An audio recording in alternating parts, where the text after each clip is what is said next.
What is up, everybody, and welcome back to Italian Football TV. For the entire footballing world, today is obviously an extremely sad day. Pelé passed away, one of the greatest of all time. Obviously, Michael and I, we grew up with the stories of Pelé. We never were lucky enough to see him play live. But personally, I grew to love Pelé because of my dad, who told me all the stories about him. And I had posted on Twitter one of the stories that you told me, and people took a real liking to it, and they wanted to hear you speak. They wanted to hear more stories from you. So we decided that we're going to do a podcast and just dedicate this one to Pelé, to put our stories out there. And I think Michael and I will act like the audience, asking questions where we're not sure of. And I always think that this is the best way to honor anyone, is just remember the stories make sure that we pass it on to the next generation of kids. And hopefully this stays along, just like we did something with Maradona, with Ludovico, who told us so many stories about him, and all you guys love this. So the next best thing for storytelling and learning more about stuff, we want to continue a little series because we know a lot of people like it, and a lot of people in our shoes that really haven't seen him live, especially the younger generation, which would love to hear stories like that. We did it for Baggio as well. It sucks It sucks that it comes to this, waiting for this opportunity. But okay, Dad. First of all, I can't even imagine how it felt. You tell us your story with Pelé from the beginning. So I remember Pelé in 1970 World Cup. I remember that World Cup like it was yesterday. I used to wake up in the middle of the night to watch the games. They were in Mexico. And then, of course, the final against Brazil, we were crying because we lost. But when we looked, who do we lose to? We lost against the best. We lost against the king. We lost against O Rei. So in a way, that team was from another planet. And Pelé was from another planet. This was 1970. It was a dream to just look at Pelé and see the way he was playing. And I was growing up in a little town in Sicily, and you look and say, I will never, ever meet Pelé. It's impossible to meet Pelé. We go to 1978, only 8 years after, and I'm 21 years old, and the coach comes to me. I'm at St. Francis College. He comes to me and goes, you want to go and work at the Pelé soccer camp, for 1 month? I said, what? I said, you're kidding, right? He goes, no, I'm serious. They're looking for coaches. I think you would be good to go work over there. Well, that night I couldn't sleep all night thinking about, I'm going to meet Pelé. It's impossible. I just to talk to my friends back in Sicily and tell them, hey, I'm going to meet Pelé. They would never, ever believe that it was possible. Did you tell anyone once you find out that you were going to work with them? Like, did you tell anyone around you? Or did you keep it a secret? No, I didn't tell anybody because I couldn't believe it. I thought it was a dream. So I said, no, it's not going to happen. They're going to send you somewhere else. You're not going to meet Pelé. And then I said, if I meet Pelé, it's going to be maybe from far away. It's going to be only a couple of minutes. And then I'm not going to see him ever again. So we started on a Sunday. All the kids would come in on a Sunday, and Pelé would come Sunday night. So that night I couldn't sleep the night before because I didn't know, what am I going to say to Pelé when I see him? What do I say? And then I said, okay, I have all day to think about it. So in the morning when I got up, I said, okay, I have the whole day to think about it. So we got up, we went to lunch, and as we getting out of lunch, I turned around, and all of a sudden, Pelé is in front of me. And now I'm shaking, and now I don't know what to say, and the only thing I could come up with was, it's a great pleasure to meet you. In English, you said this? I said that in English. How old were you two? I was 21. And he said, "O placer è tutto mio." The pleasure is all mine. The pleasure is all mine. So I went and I extended my hand to shake his hand. I figured at least I touched him. He embraced me and he gave me a hug. Really? Yeah. First time you met him? First time I met him. He said, the pleasure is all mine, and he hugged me. Wow. Okay, pause for a second and remember that moment. What was going through your mind? I don't know. I don't know if it was real, if I was dreaming, if it was still in the middle of the night, and I just woke up because it was impossible that Pelé was hugging me. That's not real. So I walked. He went to lunch. I was leaving lunch. I wish I was going to lunch so I could just stare at him. And I figure I'll never see him again. Well, that night, Professor Mazet came to us and says, Pelé wants us all in his room. Who's Professor Mazet? Professor Mazet was the director of the camp and the right hand of Pelé. Okay. He was his personal trainer. He did all the talking. When he was a pro? When he was a pro, yeah. He was, okay. And also Professor Mazet was the one that wrote the book, The Circuit Training. He's the one that invented the circuit training, which we can talk about. So you had a relationship with him? No, I had no relation. Okay. I just met him at the camp that morning. That was the first time I met him. He was the one you talked to? But he's the one that communicated with all the coaches. Intermediary. Okay. Yeah. So, and how many coaches were there? There were 350 kids, and we had one coach for every 10, 12 kids. Okay. So Professor Mazet came to us and he says, tonight Pelé wants us to go to his room and he wants to introduce to everybody, have a drink.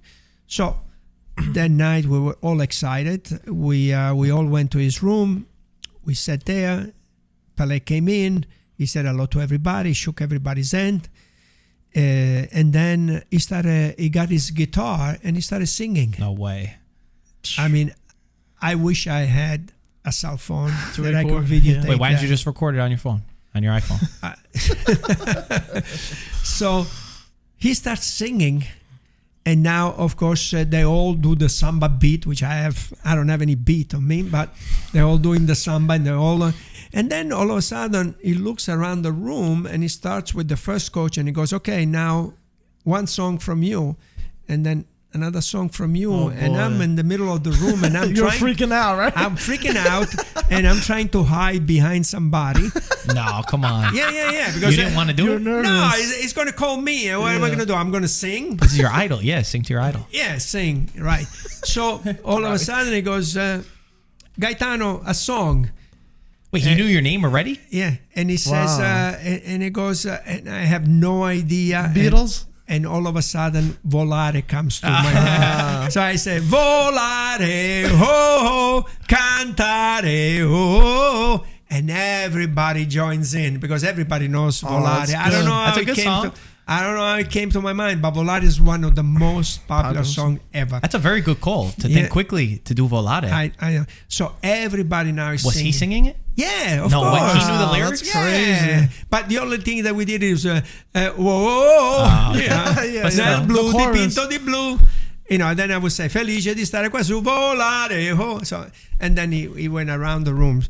So that's crazy. That was the first day I met Pelé. See, you never had told me that story though when I was growing up. I don't remember that. Oh no? I don't, unless I forgot it. Yeah. That's a crazy one. Yes. Did you take a second, like in when you were singing it? Did you think like, oh my gosh, I'm singing to Pelé, or did you forget about it? I'm making a fool out of myself. That's what I was thinking. But then it came out okay. Because everyone sang along too. Yeah, because so everybody sang along and helped me out. Because if I was by myself, it would have been tough. It would have been. But that's tough. how you remember it. That's how he would remember it. You become memorable. So that was my first day with Pelé. So I figured that's it. Not a bad first day. I'm never going to see him again for the rest of the week. The next morning, we put the 300. We had a program. You know, we used to get up early in the morning, do the first exercise like 7:30, 8 o'clock. We used to do the first exercise with all the kids, and then go to breakfast. And then by 10 o'clock, he would put all the kids on the stand. And then Pelé would come and he would show us some technical skills. So one morning it was dribbling, one morning was stopping the ball, one morning was heading the ball, one was shooting the ball. Every morning there was a plan. And the thing that I remember the most was one of the coaches used to kick the ball about 30 yards up in the air. Control with your chest. He used to get to his chest, the ball stopped. It is impossible to do. I mean, from 30 yards, you know, the ball is going to maybe go to your feet. No, the ball used to stop. And he used to tell us how he did it. He said that the coach used to tell how he did it.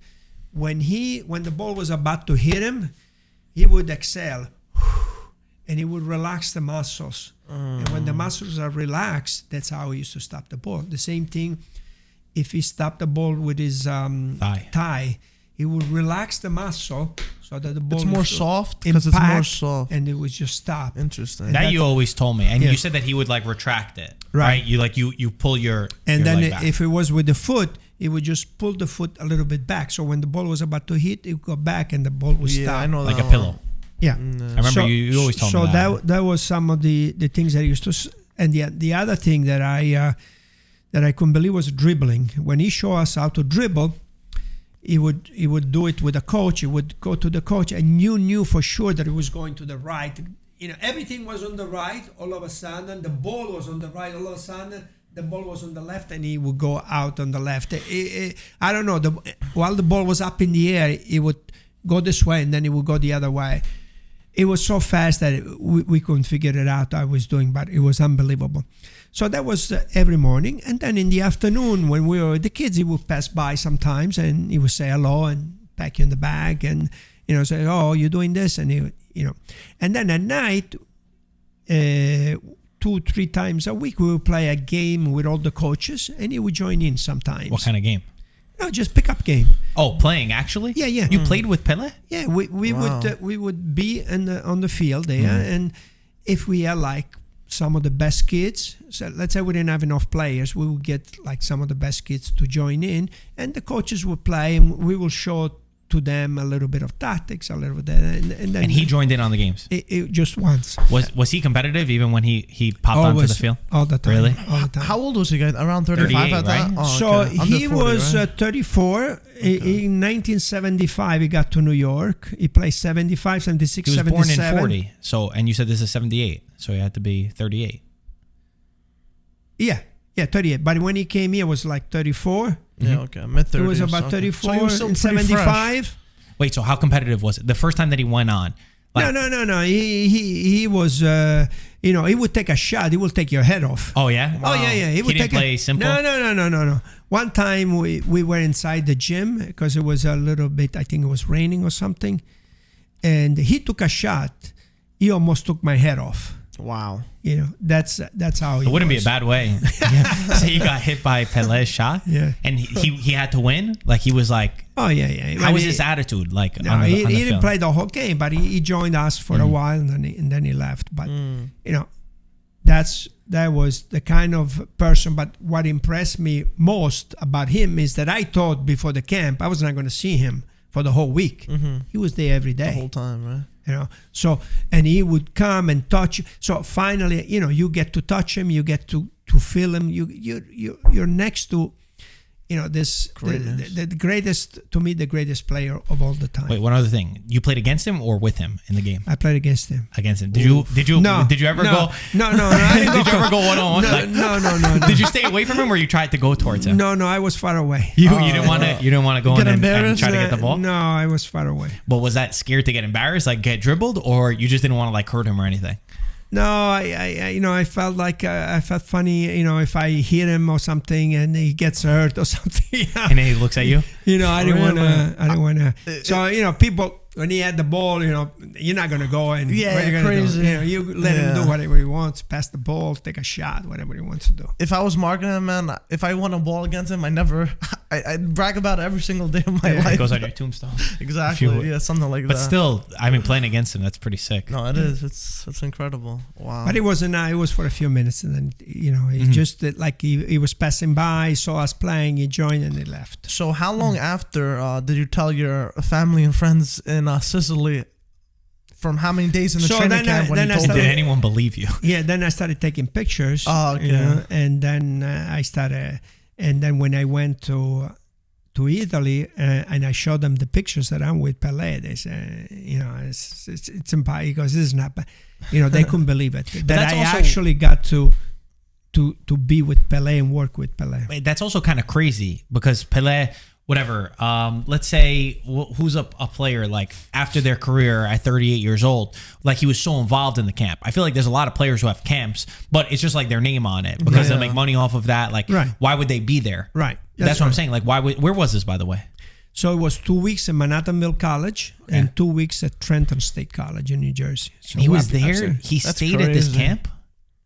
That's wild. Stay there. That's insane. You would think that he just puts his name on it. Exactly. And then Yeah, that's why I couldn't believe it. That's why I said, when they told me, okay, you're going to be there, I said, well, I'm probably not going to see him. I'm going to see him once from far away, and that's it. No, that's what I would have expected. I actually touched him, he shook my hand, he embraced me, he was there. You could ask him a question if you want to. Did you ever ask him a question? And he always would put, no, he would always he would always put his arms around. There were so many. There were hundreds of people. Mm-hmm. There was always hundreds of people. They are always around him and stuff like that. So I was kind of shy, and I didn't want to bother him or something. I didn't. Then I started talking to Professor Mazzei, and then I felt a little bit more closer. And Professor Mazzei had his wife there, and his wife was the mother of all the kids, and he had his daughter. So then I felt a little bit better with talking to Professor. What else happened at the camp? Anything else? Any other stories?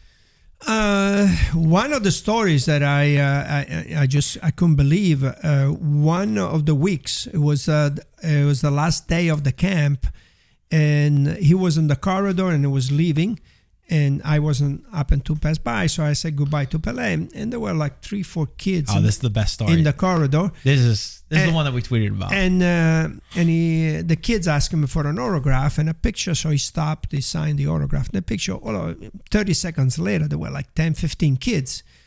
Before you know, a couple of minutes goes by, the word spreads around that Pelé is leaving, and this is the last day. And before you know, there are 300 kids in front of him. Wow. And the staff is pushing him, saying, hey, Pelé, we have to go. We have a flight to catch. He goes to the staff, cancel my flight. He goes, what? He goes, cancel my flight.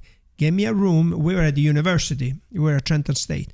He says, give me a room, give me a table and a chair. So we walked into a room. We got him a chair. We got him a table. All the kids were outside in the corridor.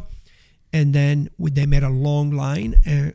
One at a time, they went in. He signed each picture. He signed each autograph. And they took a picture with him. Wow. Every single kid. Every single kid got an autograph. And he canceled his flight for that. He canceled the flight. He told the staff, cancel the flight. We're leaving tomorrow morning.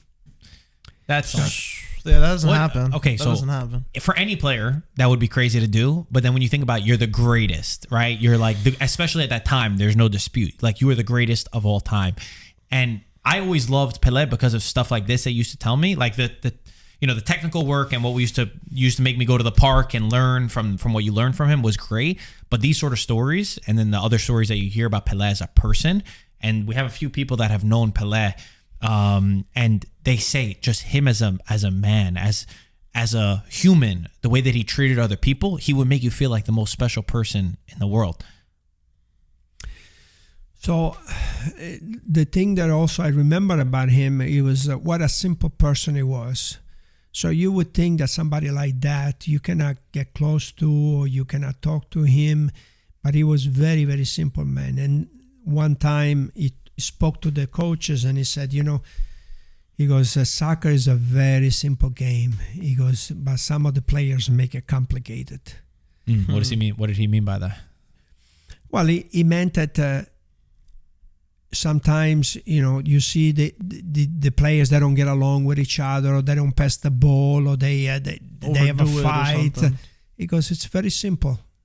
Soccer is a very simple game. Stop and pass. Stop and pass. Stop and pass. And I never forget that. Those are some of the memories from Pelé.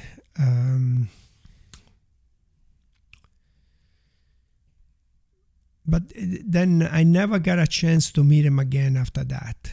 I saw him many times at the stadium, at the Cosmos Stadium, and I had all the pictures with me, but I never got a chance to go up to him, and he was always surrounded by people, people, by hundreds of people, and so that was one of the things that I wish I would have had a chance to meet him.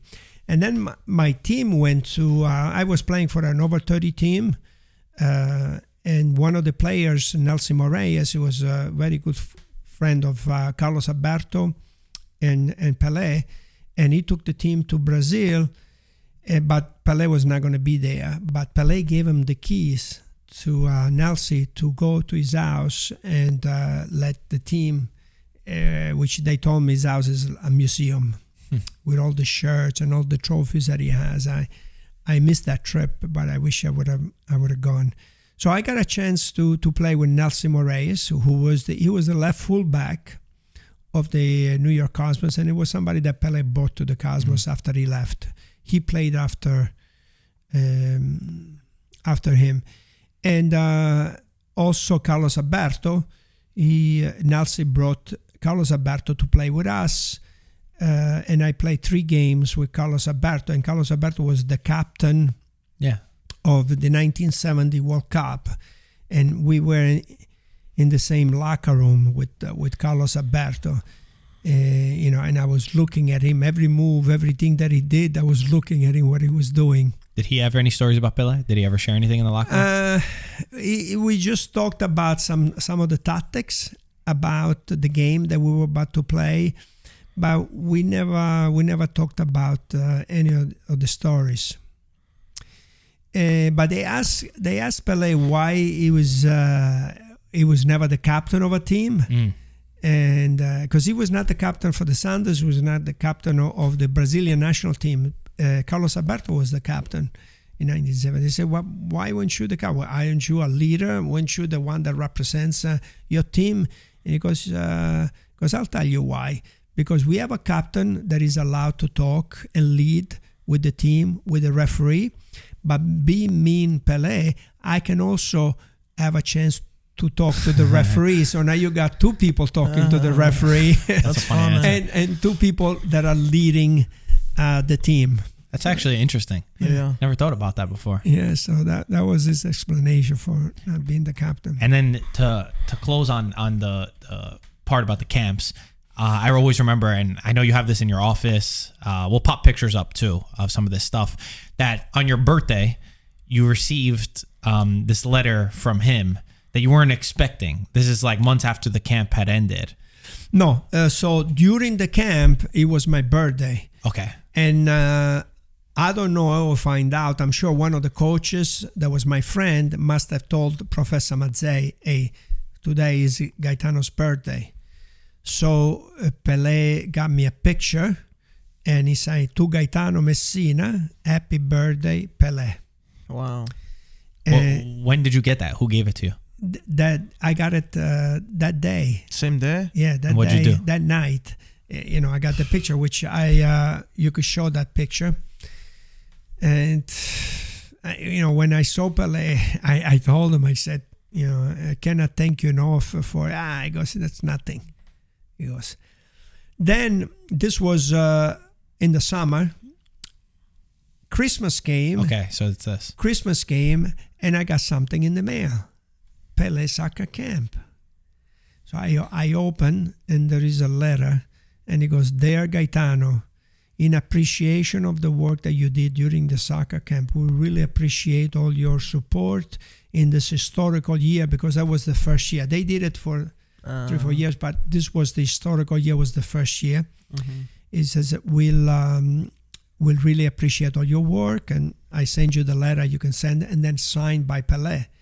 And inside there was a watch, and the watch, inside the watch, it had the name Pele, and the seconds is a little soccer ball that goes around with the seconds. Do you still have that watch? Of course. Stupid question. Where is it? I'm not gonna tell you where it is. You can't even tell me where it is. We're gonna find it. That's gonna be my watch real soon. That is priceless. That watch is priceless. Is there any? There's no amount of money that you would get. No, Come on. No, that's priceless. If I give you $100,000 for that watch right now, no way. $1 million.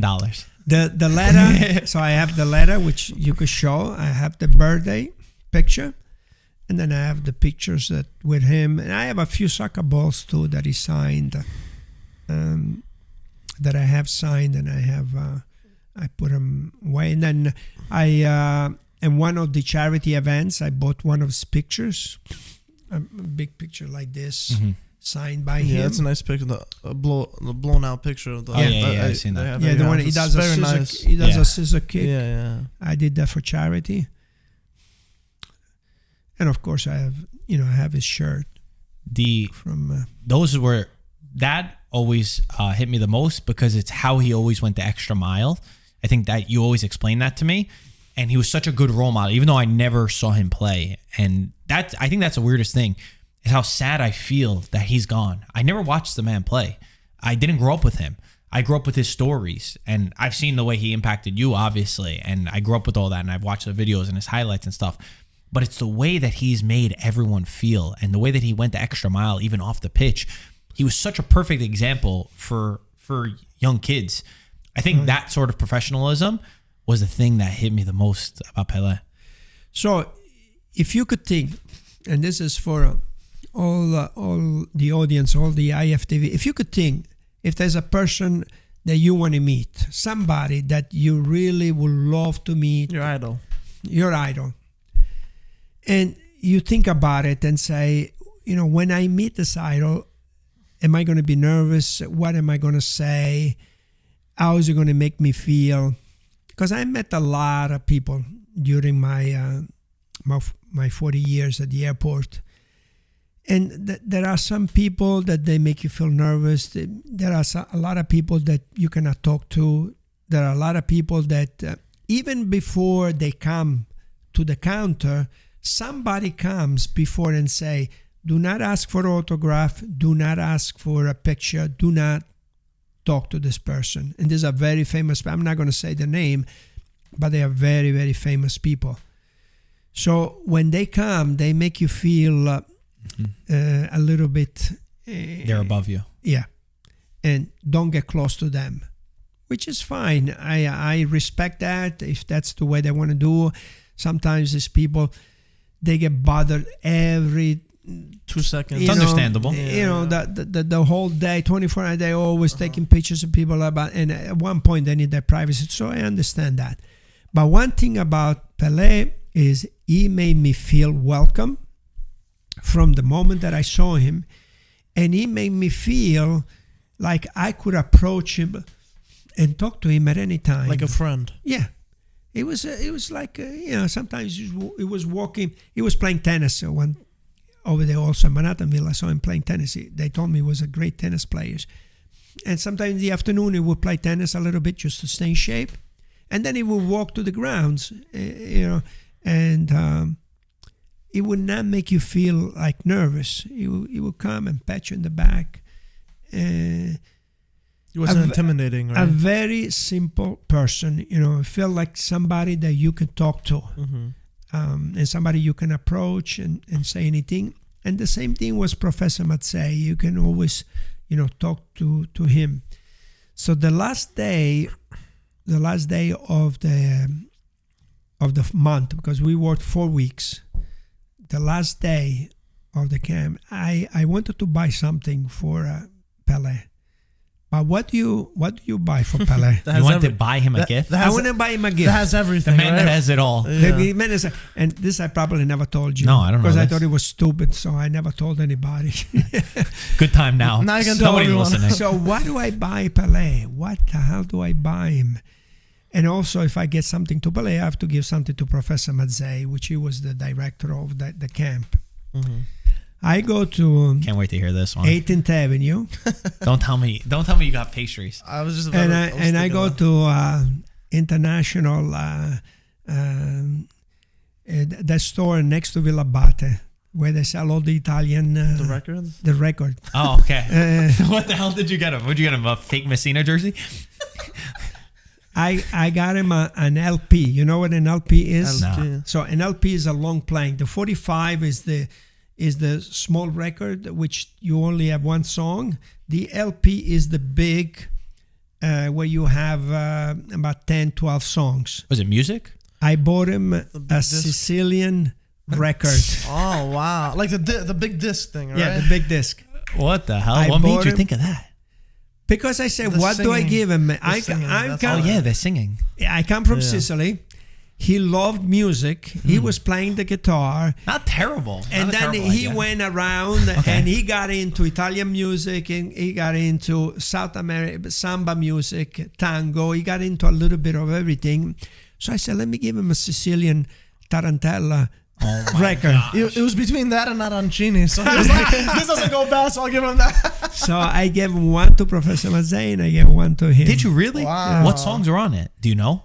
Oh, shuri di tutto l'anno. So like a popular, you know, Just a bunch of Sicilian yeah, all songs. the Sicilian songs. Yeah, you should have when you did see him, you should have told him that. I wonder if he ever listened to it. I'm sure he would have remembered.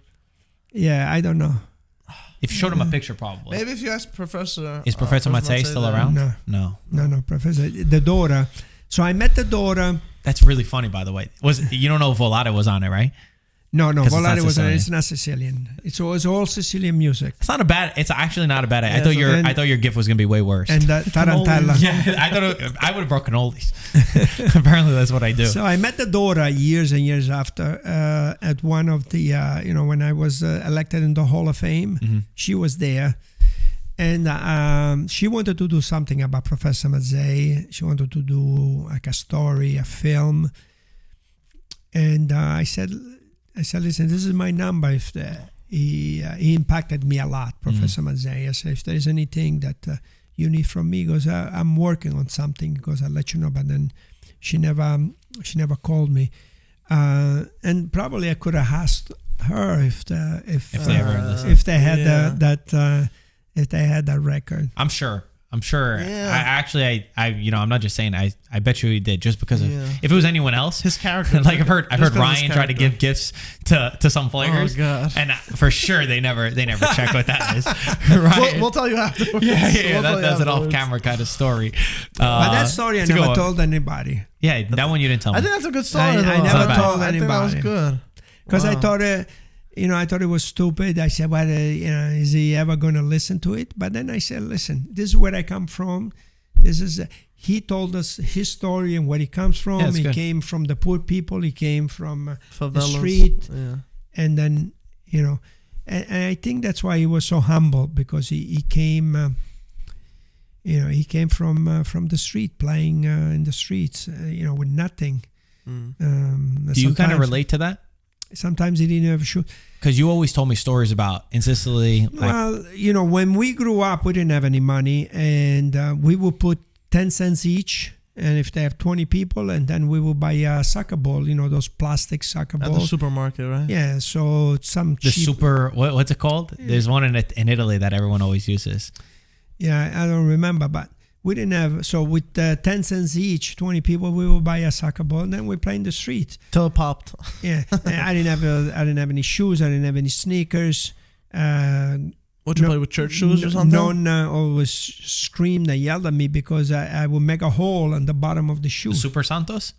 No, that's the one that we used at the beach. At the beach, yeah. Yeah, but something like that. Yeah, it's just like that, but different color. But probably we use that. Yeah, something like that. Because this is the one I always remember. Right. Anyway, sorry. Yeah, that's the one that we would buy because it was cheap, and we would play in the streets. So did that make you relate to sort of obviously different countries, different environments, but like sort of similar in that way that like he kind of gave hope? Yeah. Is that what it was? Yeah, so the kid that came from the street, and he became the best player in the world, and of course that was our dream. We played in the street, and you think that maybe one day you could make it, big. But that relation, that to grow and not have sneakers, not have shoes, soccer shoes, not have the ball to play with. That was we could relate to that. So when we texted, because we texted yesterday, obviously when we found out about his passing, the first thing that you said was an even greater man than he was a player. Right, because that's what Professor said. I remember always what Professor said. He says, before you become a great player, you have to be a great person. You have to be a great man. If you're not a great man, you cannot become a great player. And I always remember that. That was Pele's philosophy? That was Professor Mazzei's philosophy. Yeah. And that's what he was trying to teach the kids. Because we had 350 kids every week. It's a good message. It was like character. You have to have a character before you can become. Yeah.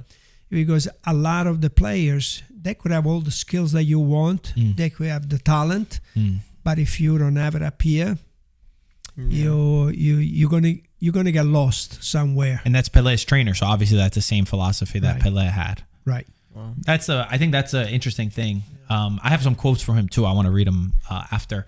Mike, I want also you, because I think there's a couple aspects. I have a Pelé story that I'll say, but I think his impact when he came here, especially for us growing up as New Yorkers, there's a lot of Americans who did not like the sport. Obviously, I grew up in an Italian household. You grew up in a Greek household, or your dad loves the game. Yeah. We love the game. It was part of our culture, but that's not the same story for everybody that grew up here, right? Basketball, baseball, hockey, all this stuff. I always remember our professor in sports management that hated soccer. Yeah. Like every day we would walk in and just fight with him. He would always make fun of it, make fun of the sport. Didn't like it. Didn't like the sport. He didn't grow up with it.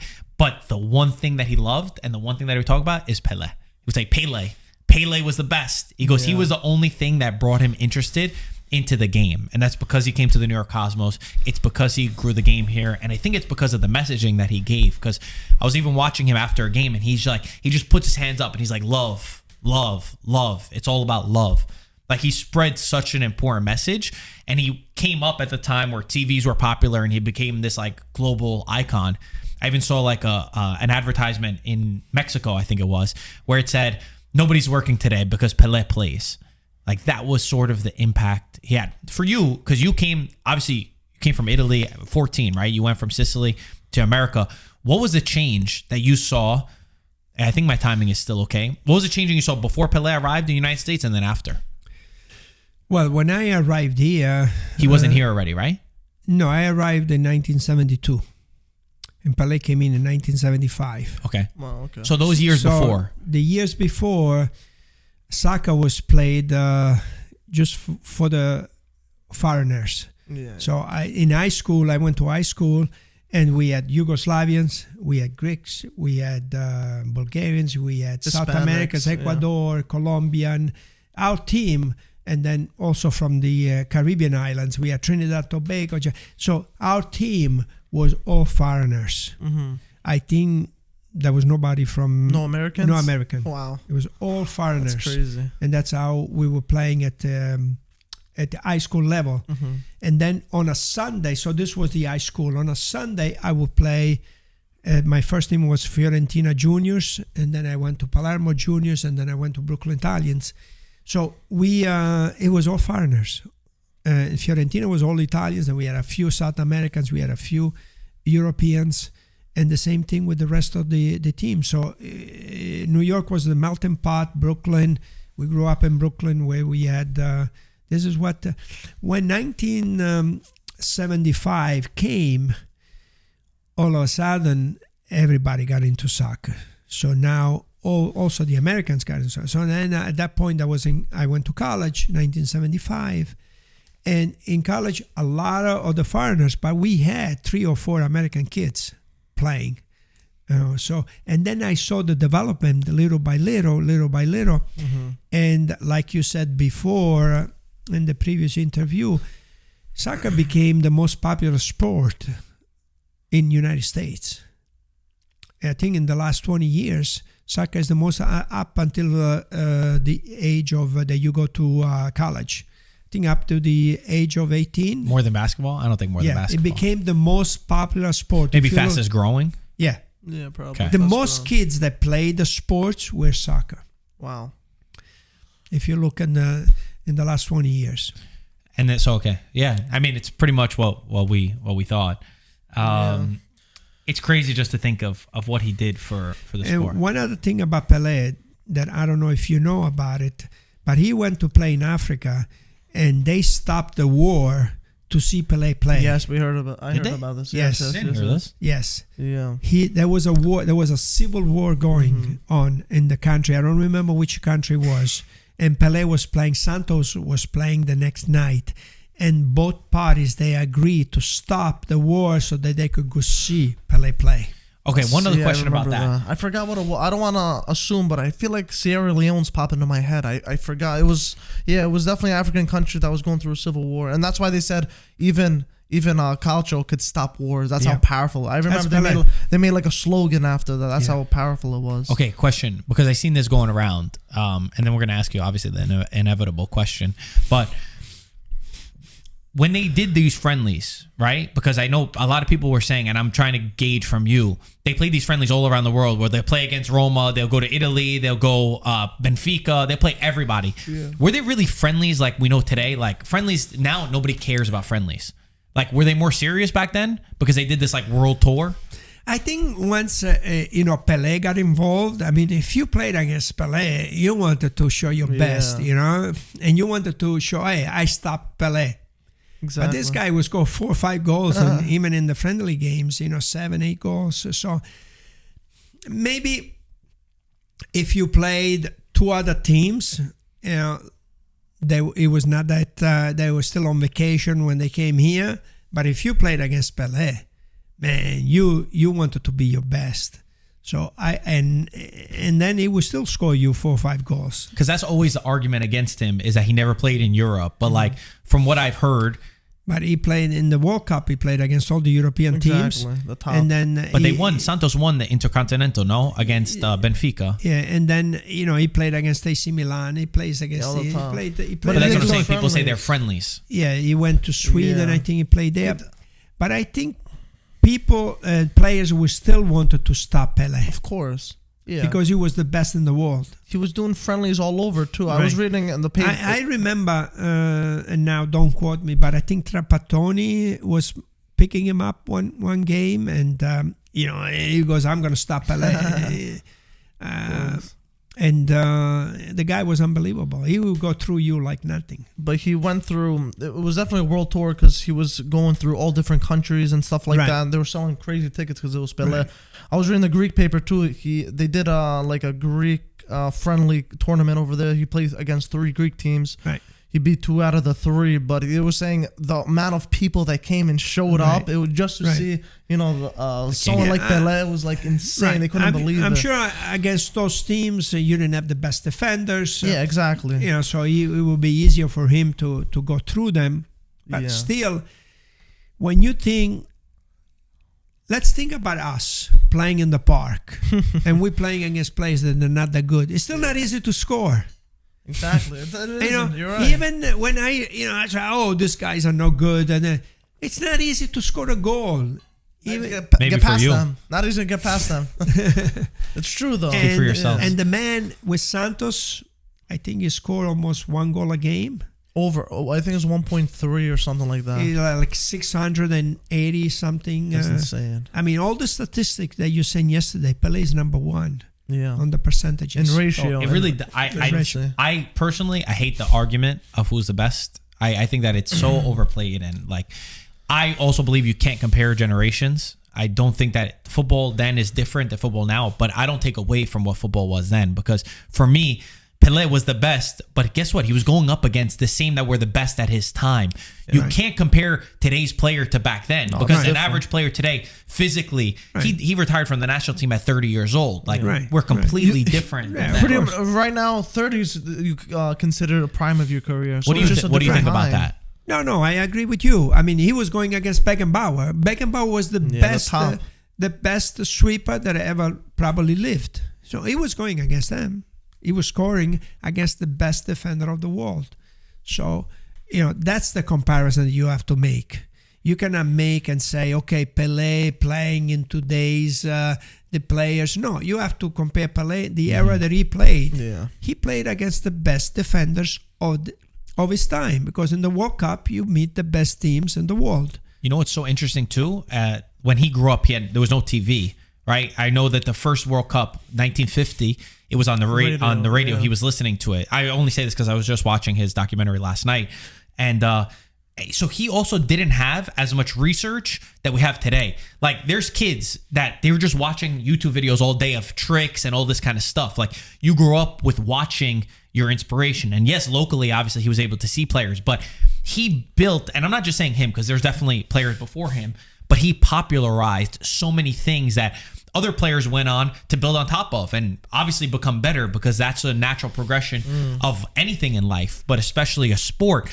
So he was one of the first, or maybe the first, to popularize certain moves, certain tricks. Even they say the number 10 to an extent. Like, what was the number 10 really before Pelé? Was there? Yeah, I mean the number 10. Yeah, there was Rivera. There was the number 10. There was other players that the number 10 represented the regista. It represented, the guy that can score goal and it can make a beautiful pass. So yeah, there was. I remember some of the best 10. Those were. Okay, but first to say he was the first global. Yeah, he was an icon, definitely in the world. It was that. Yes, definitely. And it's funny that one of the Swedish teams studied Pelé. They studied all the moves as he was getting more popular, winning the first World Cup, winning the second, 58, 62. They played them in the final, right? Sweden? And they studied him, all his moves, and if we get the ball this way, if we go right or if we go left, and try to teach the defender, hey, when he gets the ball in this position, he will go left. Well, he played against Sweden. He put the ball through the guy's leg so many times, and he faked the guy and he scored goals. Oh gosh, that's how good Pelé was. Oh, wow. I know I said I don't like the argument. I think that there's so many great players, and like we're first and second and third. Like it doesn't matter, and I really believe you can't compare Messi and you can't compare Maradona and you can't compare Pelé. For you though, and obviously it comes down to personal preference as well. It's who you grew up with. For you, Pelé will always be number one. Pelé, to me, is the greatest of them all. Okay, so I didn't see before Pelé. I didn't see anybody play before Pelé. Some people say Di Stefano, Puskas, they were great players. I didn't see them play. I don't know much about them.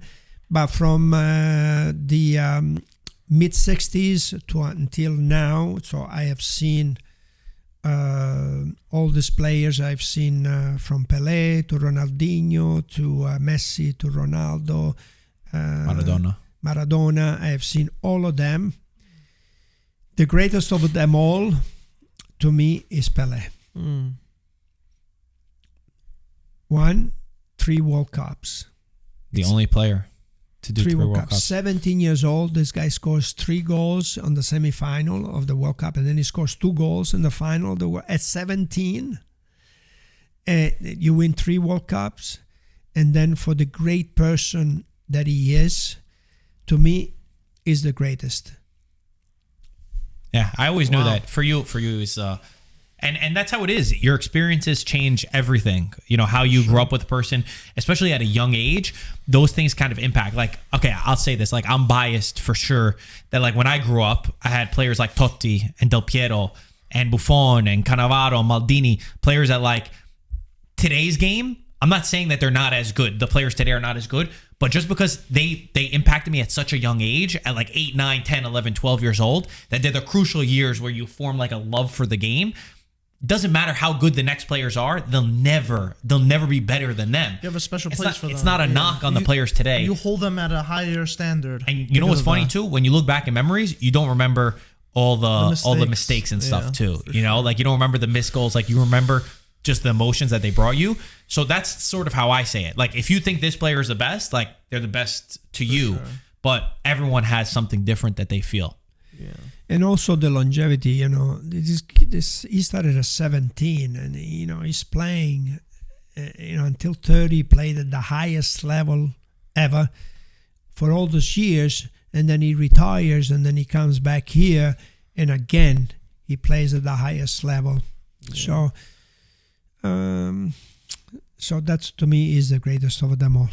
One of my earliest memories of Pelé is we were all together. It was the opener for the Cosmos, and back then I feel like he always attended the first match of the season, right? Like 2013, 2014. Yeah, whatever the case, something like that. Yeah, something like that. And we're always by the stand. I remember pretty distinctly. It was a hot summer day, right, when they were playing.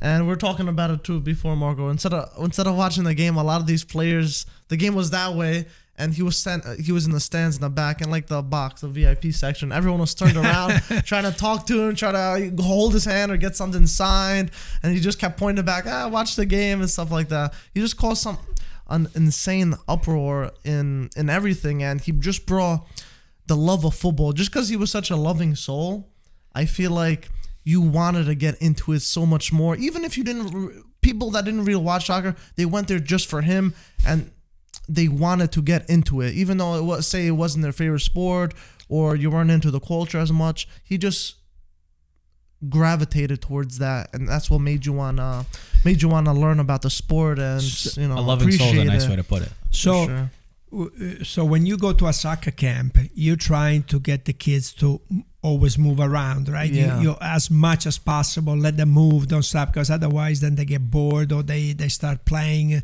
with the grass or they lose. So one of the coaches in the soccer, so in the morning we will put this 350 kids in the stands, and then Pelé will come and he will show all the skills, and so they would stand there for a while because we would.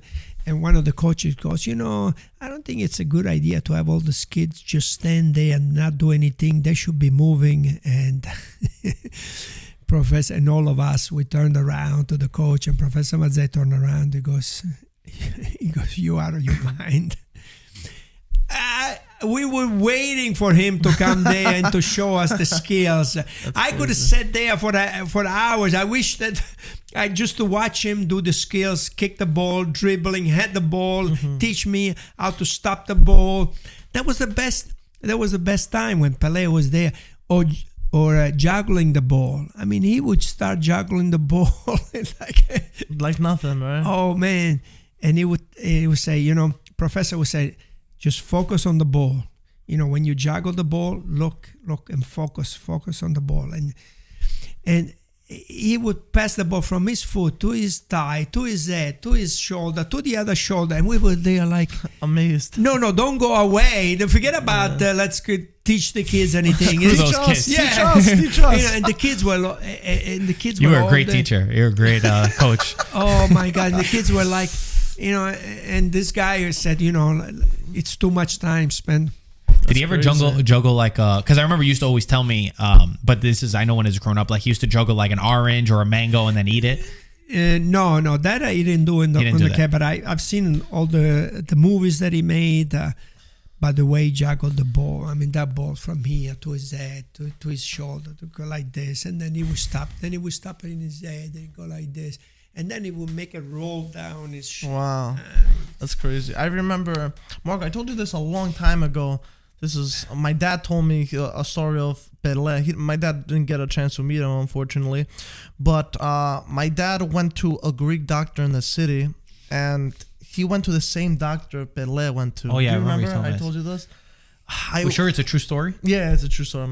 I wish I didn't see him this morning. He left early today, but I wanted to ask him exactly what he said, because he told me this when I was young, when I was probably in middle school or something, and he told me this. He said one of the things I remember that he told me is Pelé would go to the doctor's office like normal, because no one really recognized it. Everyone was American. They didn't really recognize it. He'd just sit in the waiting room till he went over there. I forgot what doctor it was. Well, you probably wouldn't expect it to be him. That's true. You're probably just like, oh, there's no way Pelé. But he said for a number of years he was over there, and like I said, I forgot what doctor it was.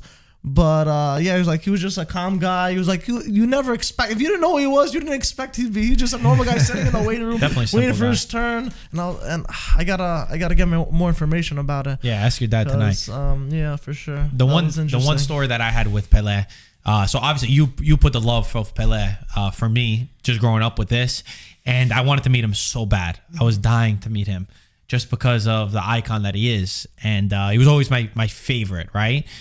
And I remember he was in the city, and we were young at the time. You weren't there. We were like 13, 14 years old with Ryan and with another friend of our, Matt. And he was in the city doing something, and I think they had an event, and we wanted to meet him. So many people. We weren't able to. I had a jersey. I had a Pelé jersey. And I remember he was walking to the car, and we were crazy back then. This is not an advertisement for doing this. I remember the story. They were at the Empire State Building, and you told me you were taking the train to go to the city, and I told you, you're crazy. There's no way that you can get close to Pelé. There's no way. Yeah, so, okay, I think he did come out of the Empire State Building. Yeah, you're right. He must have been ringing the bell. And lighting it. What did they do at the Empire And you State told me that in the front of the Empire State Building, there were hundreds of thousands of people. By you and you decided to go to the side because you saw a limousine on the side or on the street. Right? Okay, so I'll say it one more time. Do not do this. Never do this. We were stupid 13-year-old kids. And yes, we saw which one his car was. And everyone was waiting. And we're like, all right, there's no way he's going to be there. So we said, we'll wait at the corner. And we got very lucky. He ended up getting into that car, security, everybody blocked off. He gets into the car and they're at a red light on the corner. And again, so stupid. I would never do this today, but I really wanted to meet him. I really wanted to get my shirt signed. And I was at the corner and again, in the city. And I'm just like, please, you can't see anything because it's tinted windows. And I remember the window starts going down and he just takes my shirt, me and Matt, he takes our shirt. Window goes back up, waiting at the light. The guy goes, meet us at the next light. So he said, okay. So we run to the next corner, get a light again. He goes, Pele wants to know what your name is. Because he rolls the window down. Okay. And then he wrote, to Marco. I don't remember what else is said on it. Something very nice, and signed the jersey to us. And Ryan was with us. Ryan couldn't keep up when we were running. So we ended up, he was only going a couple blocks away. So we kept up with the car because we really wanted to get a picture. Again, never do this, running through New York City to get Pelé. Dangerous. Very bad. Wasn't that far, but it didn't feel like we were that much of a burden. Probably sounds crazy, right? Looking back, we definitely were.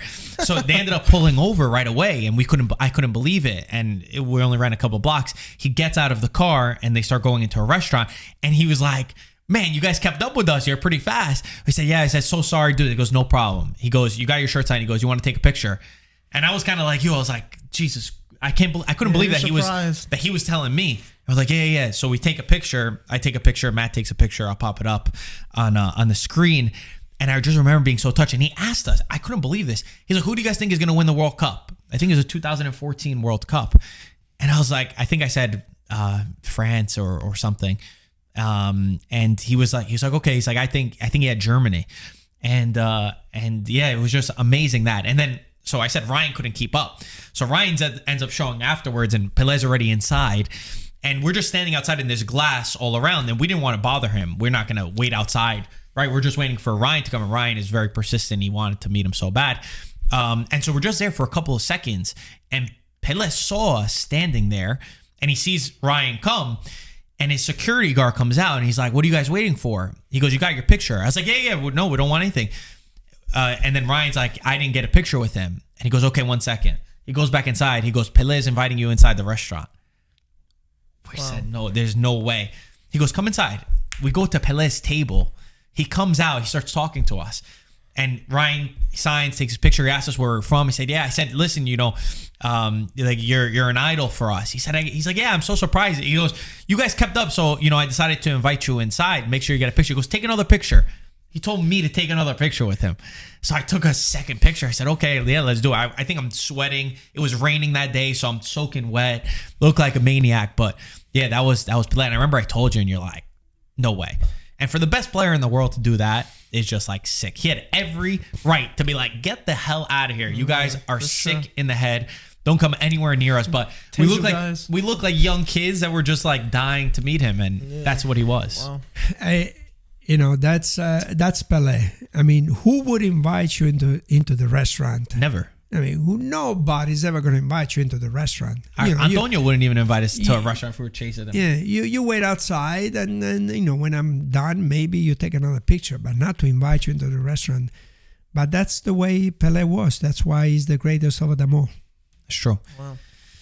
Oh, anything else we got? Wow. Anything else about Pelé that you remember or people should remember about his time as a player? I think we said it. Most of the kind of person that he was. Wow. The best thing is just to live on and to live the memories that he had, and keep these stories going. Keep them going, yeah. Just remember that. Like, I think he's still such a good idol for the younger generation. And we were talking about this before, because we just did an interview with Rai, who wanted to speak with you, and we were just talking about modern football, and I was saying, like, even today, there's no one really with that same message that he had. Like, we think about how great players are, and for sure Messi, Ronaldo, Mbappe, whoever you want to say is amazing, but there's no one who had that sort of feeling, like talking about love, talking about what you're saying. You got to be a great person, live with integrity. And even the guy, Stefano, who we did the interview with, was telling me a story about how Pelé missed a penalty one time. And, sorry, not missed a penalty. The goalkeeper saved his penalty. And after the game, he swapped jerseys with him and he congratulated him, hugged him, even though he was so mad. And I think some people criticized Pelé for doing that. And he was like, no. The guy won. The guy beat me. He was better than me at that time. I respect him. I give him my jersey. Like, that sort of thing, I feel like is definitely one of a kind. You don't come across that. For sure. Yeah.